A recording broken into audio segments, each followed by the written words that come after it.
Hi, in this tutorial I'll show you how you can create projects that consist of multiple levels or floors. In Plusspec, when you draw your different levels, you want to draw them separately. So if you've got a ground floor, make sure that when you draw your walls that you understand the height of the ground floor level. So in other words, up to the ceiling height. When you create your next level, you can do it in many different ways depending on your project. For example, if it's simply a square box, you can copy and paste your next floor above it. And then you can move them on the blue axis upward by whatever the height of your flooring will be. This gives you complete control over both your ground floor and your first floor. However, you could also simply trace your ground floor depending on your project. So you go into your wall tool and then trace.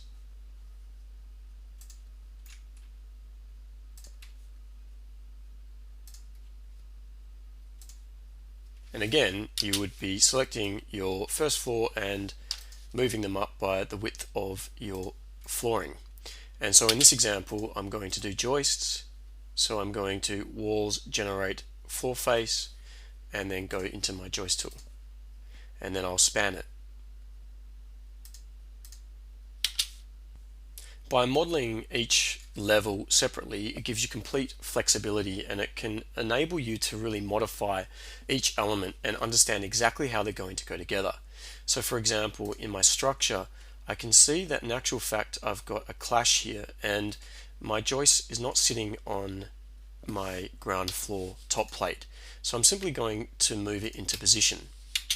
Now I've got this little gap here between the bottom plate of my first floor and the joist, and the reason why is if I go into all and I hide this wall here, you can see that there is a floor sheeting, and so in actual fact the floor sheeting sits above the joist and then my first floor sits on top of the sheeting.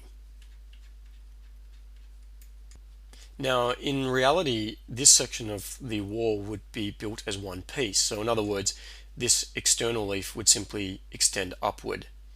But you can easily modify this in Plusspec to give it this appearance.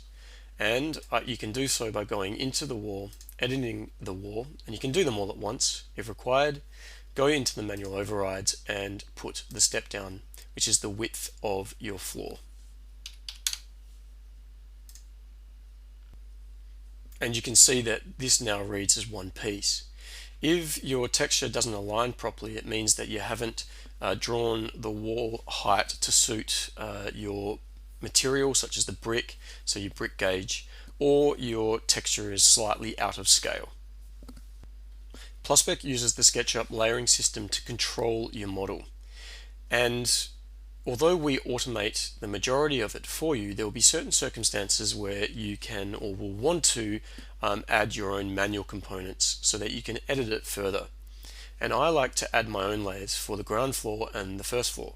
And to add your layer, simply click on the plus sign, and then for me I type in 00 underscore first floor.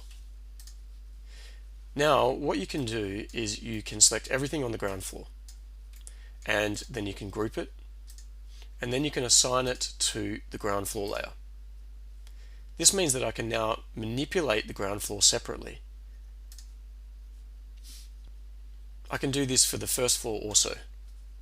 Select everything, make it a group, and assign it to the first floor layer. Now I have complete control over how I want to control or display my first floor and ground floor. And don't forget that if you do create your different floor levels as different groups, that if you want to edit them or edit any piece in them, that you will need to double click. Then you can select each individual component that makes up that group.